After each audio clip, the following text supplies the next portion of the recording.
حدیث سائنس جو ہے کہ کس سے حدیث لینی ہے. اہل سنت میں یہ طریقہ ہے نا، یہ سکہ راوی ہے، یہ اس نے اس سے سنا، اس نے اس سے سنا، کوئی منقطع نہیں ہے، کوئی مطلب یہ اس طرح. وہ پھر اس طرح یہ تصدیق کر کے اور صحیح کرتے ہیں کہ بھئی اس کا ایماندار آدمی تھا، جھوٹا نہیں تھا، سچا تھا، یادداشت کیسی تھی، کریکٹر کیسا تھا. یہ چیزیں ہیں نا ساری حدیث سائنس میں. فقہ جعفریہ میں کیا طریقہ کار ہے کہ مقصد ائمہ کی ہمارے تک بات جو پہنچے گی وہ مطلب اس کی ہم تصدیق کیسے کریں گے کہ وہ صحیح بات انہی کی بات ہے ہم تک پہنچی ہے. یہ جو ہے نا یہ لوگ جو کہتے ہیں کہ ہمارا طریقہ کار یہ ہے کہ ہم صرف ثقات سے لیں گے جماعت مخالفین. پھر میں شیعوں کے متعلق بات کروں، پہلے مخالفین کے متعلق بات کرتا ہوں. ٹھیک ہے. دیکھیں ان کے اس بات پر کوئی اعتماد نہیں ہے.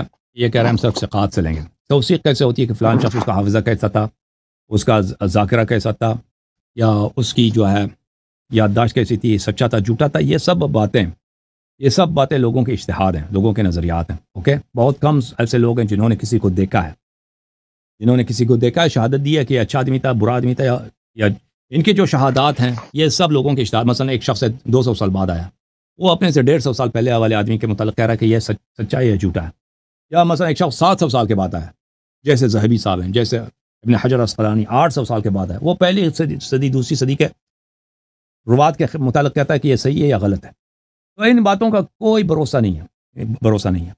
اور ان کے علماء جو تھے اکثر جو توثیق کرتے تھے اور جو جرح تعدیل کرتے تھے، یہ تعصبات کے بنا پر یا ذاتی مفادات کے بنا پر. میں ان کے ایک بہت بڑے محدث ہیں اور بہت بڑے جرح و تعدیل کے بہت بڑے سورس ہیں، علی ابن المدینی. ان کا متعلق ایک جملہ دکھانا چاہتا ہوں. یہ کتاب سیر اعلام النبلاء لکھی ہے ذہبی صاحب نے. ذہبی صاحب خود جرح و تعدیل میں، معرفت احادیث میں ان کا ثانی نہیں. یہ جز نمبر 11 ہے، رسالہ میں چھپی ہے. علی ابن المدینی، خا دال میم سین، یعنی بخاری میں اس کے روایات بہت ہیں، ابو داود میں، مسلم میں اور نسائی میں روایات بہت ہیں. یعنی صرف ترمذی نے ایسے حدیث نقل نہیں کی، باقی سب نے روایت کی. الشیخ الامام الحجہ، دیکھیں القاب کیا ہیں. شیخ امام حجت، امیر المؤمنین فی الحدیث. اس سے بڑھ کر اس کا کوئی لقب ہو ہی نہیں سکتا. اب مثلا بخاری ہے، اس کو کہتے ہیں لوگ امیر المؤمنین فی الحدیث کہتے ہیں. احمد بن حنبل ہے، یعنی اپنے یہ دنیا تاریخ میں ان علماء میں ہے کہ حدیث میں سب سے بڑے عالم تھے. ابو الحسن علی بن عبداللہ المدینی، المعروف بن المدینی. اچھا، بخاری مسلم سب نے ان سے حدیث نقل کیا. احمد بن حنبل کا استاد ہے، حدث عنہ احمد بن حنبل. اب احمد بن حنبل کا استاد ہے. وہ ابو عبداللہ ہے البخاری و ابو حاتم و ابو داود. بخاری نے بھی اس سے حدیث نقل کیا. ابو حاتم الرازی نے اس سے حدیث نقل کیا. ان کے متعلق ان کے شاگرد ابو حاتم الرازی کہتے ہیں کان علی بن المدینی علم فی الناس فی معرفت الحدیث والعلل. علی بن المدینی اپنے زمانے میں علم تھے، یعنی علم بولتے ہیں جنڈا، یعنی اتھارٹی تھے، سب سے بڑے اتھارٹی تھے. کس کے؟ معرفت احادیث کے اور روات کی پہچان میں. وکان احمد بن حنبل لا یسمیہ انما یکنیہ تبجیلا له. ما سمعت احمد سماہ قط. احمد کبھی احترام سے اس کا علی بن مدینی کا نام نہیں لیتے تھے، احترام سے ان کا نام نہیں لیتے تھے، ادب میں، احترام میں، کیونکہ ان کے استاد تھے. اور میں نے کبھی نہیں سنا کہ ان کا نام لے، صرف ان کے کنیے سے پکارتے تھے. اچھا، ابو الحسن کہہ کے پکارتے تھے. قیل لابی داود احمد بن حنبل اعلم ام علی؟ وقال علی اعلم باختلاف الحدیث من احمد. ابو داود سجستانی نے کہا کہ وہ احمد بن حنبل سے بھی عالم تھے اختلاف احادیث وغیرہ میں. اچھا، وقت میں آپ کا نہ لوں، اس کی بڑی تعریفیں ہیں. بغداد میں بنی عباس کی خلافت میں وہاں پہ ایک سلسلہ چلا تھا کہ اللہ قیامت کو نظر آتا ہے، نظر نہیں آتا. اس پہ ابھی جیسے پاکستان میں مختلف بحث چلتے ہیں نا، اس زمانے میں یہ بحث بڑی عام تھی اور بہت ہی کہ اللہ قیامت کو نظر آئے گا نہیں آئے گا.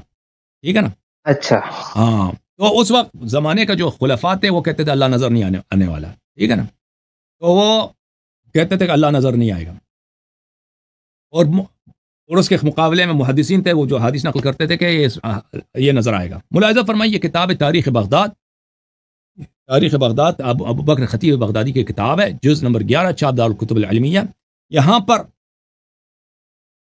روایت ہے کہ معتصم کے زمانے میں، معتصم عباسی کے زمانے میں ابن ابی داود اس نے چغلی لگا دی. ابن ابی داود کون ہے؟ ابو داود سجستانی جو ستہ میں سے ایک کا مصنف ہے، اس کے بیٹے ابن ابی داود. اس نے چغلی ابن ابی داود نے چغلی لگا دی کس کے پاس؟ معتصم کے پاس. یا امیر المؤمنین هذا يزعم یعنی احمد بن حنبل ان اللہ تعالی یرا فی الاخرہ. یہ خلیفہ وقت ہے بادشاہ سلامت، یہ احمد بن حنبل جو ہے جس کا عقیدہ یہ ہے کہ اللہ قیامت کو نظر آئے گا اچھا تو اس نے احمد کو بلایا، معتصم نے احمد کو بلایا کہ احمد ادھر آ جاؤ. احمد ادھر آیا، ما عندك في هذا؟ فقال يا امیر المؤمنین عندي ما قاله رسول اللہ صلی اللہ علیہ وما قال علیہ السلام. اس نے کہا کہ بتاؤ احمد تیرا کیا عقیدہ ہے؟ اس نے کہا میرا وہی عقیدہ ہے جو حدیث میں پیغمبر نے فرمایا. بتاؤ پیغمبر نے کیا فرمایا؟ اس نے کہا کہ میرے پاس حدیث ہے کہ حدثني محمد بن جعفر غندر حدثنا شعبہ بن اسماعیل عن ابی خالد عن قیس بن حازم عن جریر بن عبد اللہ البجلی. اس نے سند بتا دیا کہ ہم نبی صلی اللہ علیہ وسلم کے ساتھ تھے. نبی صلی اللہ علیہ وسلم نے چاند کی طرف اشارہ کیا اور کہا کہ اما انکم سترون ربکم کما ترون هذا البدر لا تضامون في رؤيته. اس نے کہا ہاں چاند، یہ چاند دیکھتے ہو نا کہ اس طرح چاند دینے میں آپ کو کوئی زحمت نہیں ہوتی، اسی طرح قیامت کے دن اس طرح نظر آئے. ہمارے پاس یہ حدیث احمد نے کہا. تو احمد تو بڑا خوش تھا، احمد کے پاس دلیل ہے. احمد نے ابو داؤد کو کہا کہ تو نے بھائی میری چغلی لگا دی ہے، انظر اس کا کیا جواب دے گا؟ اس نے کہا کہ انظر فی اسناد هذا الحدیث. اس نے کہا کہ اس حدیث کے سند کو میں چیک کروں گا کہ بھئی یہ حدیث صحیح ہے یا نہیں ہے. اس نے بڑا محنت کیا بھائی ابن ابی داؤد نے کہ اس حدیث کے سند میں کوئی وہ اس کو ضعف مل جائے. اس کو ضعف کچھ بھی نہیں ملا، اس میں کوئی ضعف نہیں ملا. تو اس نے کیا کیا؟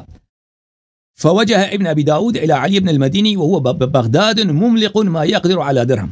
اس نے بلا دیا علی المدینی کو بلایا اپنے پاس. علی بن المدینی کون ہے؟ احمد بن حنبل کا استاد ہے. اور وہ کیا، وہ بڑا ہی فقیر آدمی ہے، اس کے پاس ایک درہم بھی نہیں، ایک آنا پیسہ بھی نہیں ہے، بغداد میں پھر رہا ہے آوارہ، پیسے ہے نہیں اس کے پاس. اس کو بلایا احمد بن حنبل کا استاد.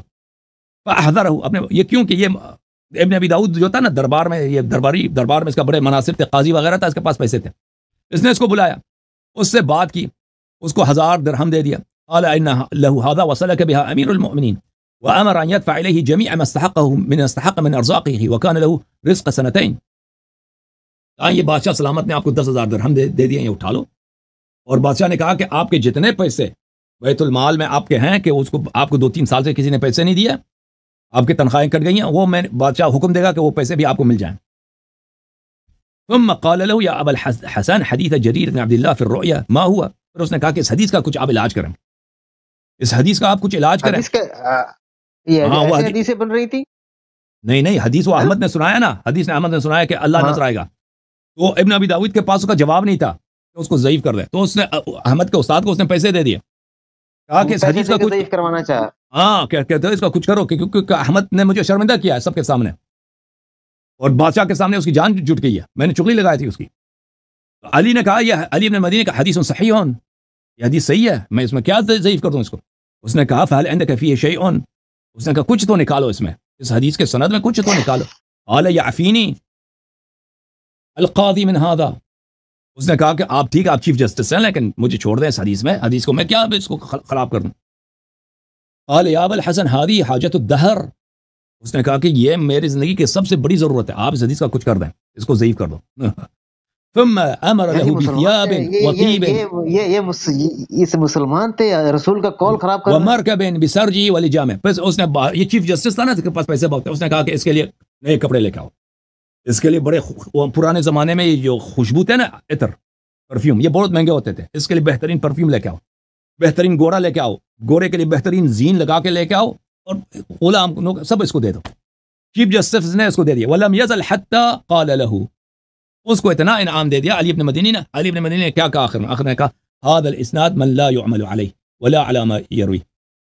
اس نے کہا کہ یہ سند ضعیف ہے. جب اس کو بہت پیسے ملے نا، علی بن المدینی وہی امیر المؤمنین فی الحدیث، وہی اب اس کو پیسے ملے نا، بخاری کا استاد ہے، احمد بن حنبل کا استاد ہے، بخاری مسلم میں اس کا حدیث بہت زیادہ علی مدینی کے، اور اس کی جرح تعدیل بھی بہت ہے. جرح تعدیل کے کتابوں میں دیکھے نا، وہی علی بن مدینی نے فلان کو کہا ثقہ ہے، فلان کو کہا ضعیف ہے، وہ وہی ہے. جب اس کو پیسے خوب دے دیا، اس نے کہا کہ صحیح حدیث ضعیف ہے. اس کا راوی کون ہے؟ قیس بن ابی حازم ہے. وقیس بن ابی حازم انما كان اعرابيا بوالا على عقبيه. وہ اعرابی تھا، وہ ایک بدو عرب تھا، اس کو کیا آتا ہے، اس نے حدیث نقل کیا. وہ بوال ہے، اس کو گالی بھی دیا. وہ کیا کرتا تھا؟ وہ پیشاب کرتا تھا اپنے پیروں پر، وہ پیشاب کرتا تھا. ہاں وہ عربوں میں یہ رسم تھا نا، وہ اس کے پیر پڑ جاتے تھے پرانے زمانے میں. عرب جو تھے نا، عرب چلتے تھے صحرا میں، جوتے تو صحیح نہیں ہوتے تھے ان کے پاس، اور یہ ان کے پیر، اور بعض کے پاس اگر عربی جوتا بھی تھا نا، اس طرح بوٹ کی طرح تو نہیں تھا ان کے پاس، چپل تھا ان کے پاس. وہ چپل سینڈل جیسا چپل ہوتا ہے نا اوپر تسمے ہوتے ہیں اس میں ان کے پیر بہت